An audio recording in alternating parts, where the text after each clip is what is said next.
আর কোনো মার যেন বুক খালি না হয়। ধর্ষকের মৃত্যুর আগে ধর্ষিতাকে মৃত্যুবরণ করতে হয়, এটা হচ্ছে আমাদের সোনার বাংলাদেশ। রামিসা হয়তো আর ফিরে আসবে না, কিন্তু একটা প্রশ্ন রয়ে যাবে, আর কত রামিসা হারালে আমরা বদলাবো, আর কত শিশু মৃত্যুর পর আমরা বলবো এটা খুব দুঃখজনক। লামিসা তো একটা সাধারণ নাগরিক, তার কোথায় সে বিচার পাবে? ওসমান হাদিবের বিচার হয় নাই, খালেদা জিয়াকে এত বছর বন্দী করে রাখছে, ওইটার বিচার হয় নাই। স্বরাষ্ট্রমন্ত্রী পদত্যাগ করা উচিত। পল্লবীর ছোট্ট রামিসা হয়তো সে শেষ মুহূর্তে এটা বুঝতে পারেনি তার সবচেয়ে বড় ভুলটা কি ছিল। রাজধানীর পল্লবীতে শিশু রামিসাকে তাদের পাশের ফ্ল্যাটেই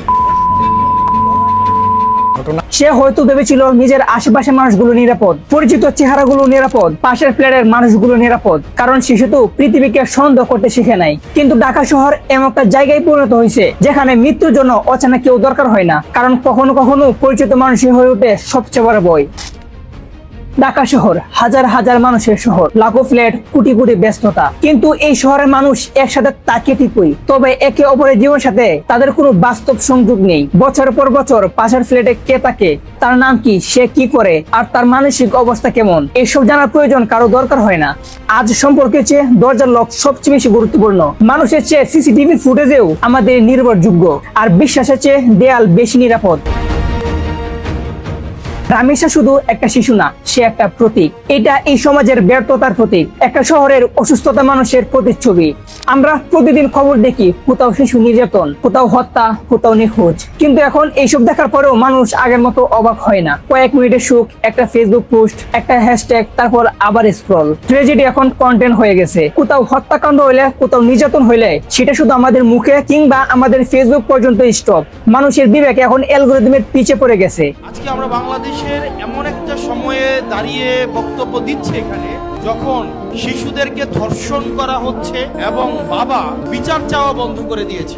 আর সব থেকে ভয়ঙ্কর প্রশ্ন কি জানেন? এইসব শিশুর হত্যার বিচার চাওয়াটাও অন্যায়। এইসব শিশুর বাবা মারাও এখন বিচার চায় না, কারণ তারা খুব ভালো করে জানে আমাদের দেশের সিস্টেমের সমস্যা, আমাদের দেশের আইনের সিস্টেমের সমস্যা, আমাদের আইনের মধ্যে আর আইন নাই।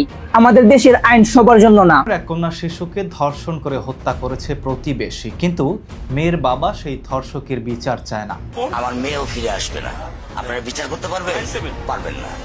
একটু হালকাভাবে চিন্তা করেন, আজ যেই ঘটনা রামিসার বাবার সাথে হয়েছে, রামিসার সাথে হয়েছে, সেই ঘটনা যদি কোনো এক এমপি, মন্ত্রী কিংবা রাষ্ট্রপতির মেয়ের সাথে হইতো, তাহলে আজ সারা পৃথিবী তুলপাড় হয়ে যেত, আর আমাদের দালাল সোশ্যাল মিডিয়ারা এটা নিয়ে পড়ে থাকতো। কারণ আমাদের সমাজ ব্যবস্থায় আপনারা সাংবাদিক, আপনারা কি সাগর রনির হত্যার বিচার করতে পেরেছেন? কিন্তু রামিসার বাবার সবচেয়ে বড় ভুল, সে গরিব, সে কোনো প্রভাবশালী ব্যক্তি না। প্রত্যাশা করিনি যে আপনার মতো মানুষ আমার এই 10,000 টাকার একটা প্ল্যানে ছাড়া আপনি পা রাখবেন। আমাদের আইনের সিস্টেম এতটাই দুর্বল যেখানে আসামির মৌখিক তথ্য নেওয়ার পরেও আইনমন্ত্রী 7 দিনের সময় নেই। আরে ভাই, 7 দিনের সময় কিসের জন্য? আসামি তো নিজেই স্বীকারবন্দি দিয়েছে, তাহলে এখন আপনি 7 দিন কিসের সময় নিলেন? যেখানে 164 দিয়ে দেয়, একজন আসামি ধরা পড়ে, সেখানে আর কি থাকে? আসলে আর কিছু থাকে বলে আমার মনে হয়। যখন ধর্ষক স্বীকার করে সে কোর্ট কি ডেট কি, তাৎক্ষণিক বিচার লাগবে, প্রয়োজনে প্রকাশ্যে তাদের মৃত্যুদণ্ড কার্যকর করা হোক। আমাদের সিস্টেম, আমাদের বাংলাদেশের সিস্টেম নিয়ে আমার আপনার নতুন করে বলার কিছু নাই, কিন্তু একটা সত্য কথা কি জানেন? আজ বাবা মা তাদের সন্তানকে শেখাতে হয় শুধু অপরিচিত না, পরিচিত মানুষকেও ভয় পেতে হবে। এটা শুধু একজন অপরাধীর সমস্যা না, সমস্যাটা আরো গভীরে। একটা সময় ছিল মহল্লার একটা শিশু হারিয়ে গেলে পুরো এলাকা কেঁপে উঠতো, সবাই খুঁজতে বের হতো, চিন্তা করতো।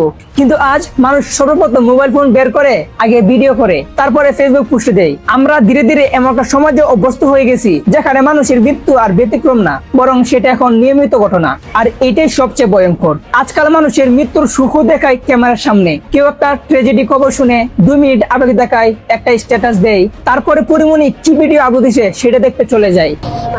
বান্ধবীর মরার জন্য বিচার চাই। এখন আমার প্রশ্ন, আমরা কি সত্যি কষ্ট পাই, নাকি শুধু অনলাইনে ভালো মানুষ দেখানোর চেষ্টা করি? কারণ সত্যিকারের মহা অনুভূতি থাকলে সমাজ হয়তো এতটা নিষ্ঠুর হতো না। ঢাকা মানুষের সবচেয়ে বেশি যেটা হারিয়েছে তা হলো মানবিক সংযোগ। একটা বিল্ডিং এ মানুষ বছর পর বছর থাকে, কিন্তু কেউ কারো খবর রাখে না। এখন আপনি ভাবুন তো, একটা শিশু যখন ছোটবেলা থেকে শিখবে কাউকে বিশ্বাস করা যাবে না, তাহলে সে বড় হয়ে কেমন মানুষ হবে? ভয়ের মধ্যে বড় হওয়া শিশুরা কখনো স্বাভাবিক সমাজ গড়তে পারে না।